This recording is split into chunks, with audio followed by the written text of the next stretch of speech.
Сәлем достар, баршаңызға қайырлы күн. Бүгін осындай өте дәмді, өте жылдам дайын болатын кәріс салатын дайындайтын боламыз. Міндетті түрде видеоны соңына дейін қарап, дәл осылай жасап көріңіздер. Өте дәмді шығады. Біздің салатымызға бір капуста, бір сәбіз және де 4-5 штук чеснок керек болады. Ең алдымен капустамызды жақсылап турап бөліп аламыз.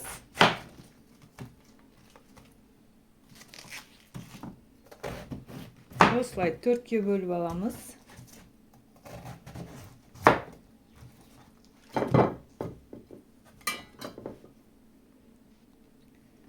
Қатты жерін сразу алып тастаймыз. Бұның қажеті жоқ. Содан соң капустамызды ірі етіп осылай турап шығамыз.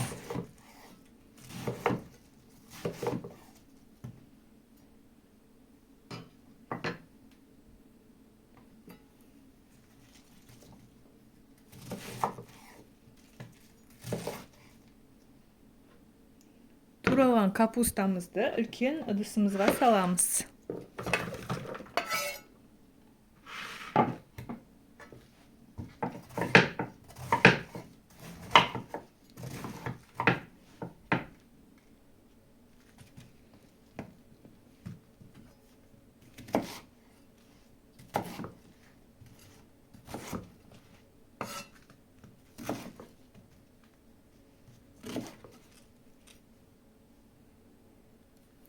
Салатымыз өте оңай әрі дәмді болып шығады.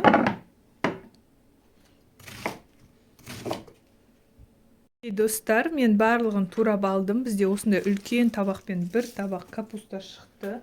Енді осы капустамызға жақсылап осындай бір қасық тұз салып, арасының барлығын ажыратып, барлығын бір осылай мұжып шығатын боламыз. Мынаның барлығын арасын осылай ашатын боламыз.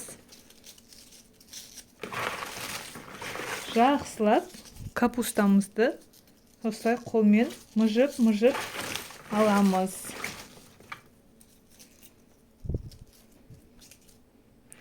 Мінекей достар, мұжып алдым барлығын. Келесі кезекте сәбізімізді осындай сәбіз өткіштен жақсылап өткізіп аламыз.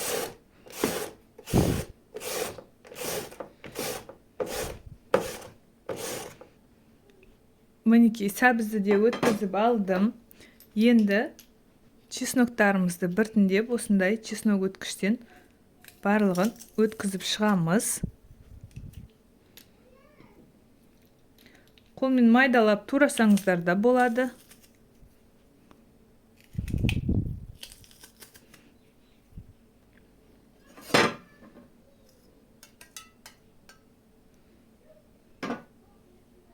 Енді бір қасық паприка қосамыз.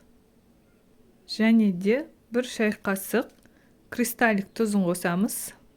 Және де толтырмай бір қасық кориандр қосамыз. Бір шай қасық куркума.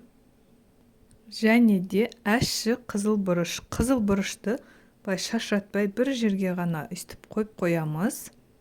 Енді қызып тұрған сұйық майымызды жаңағы тура қызыл әші бұрыш қойған жерімізге осылай пыжырлатып құятын боламыз.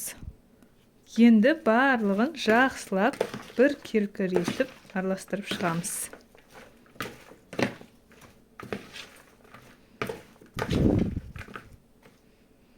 Мінекей, барлығын жақсылап араластырып алдым. Енді осының үстіне бір қасық уксус құятын боламыз. Мендегі 9%.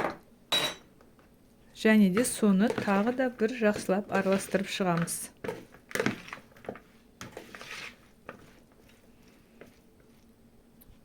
Мінекей, салатымыз дайын, өте дәмді болып шықты. Міндетті түрде дәл осылай жасап көріңіздер. Сіздерге ұнайды деген ойдамын. Мінекей достар, түсі де өте әдемі болып, керемет аппетитный болып шығады.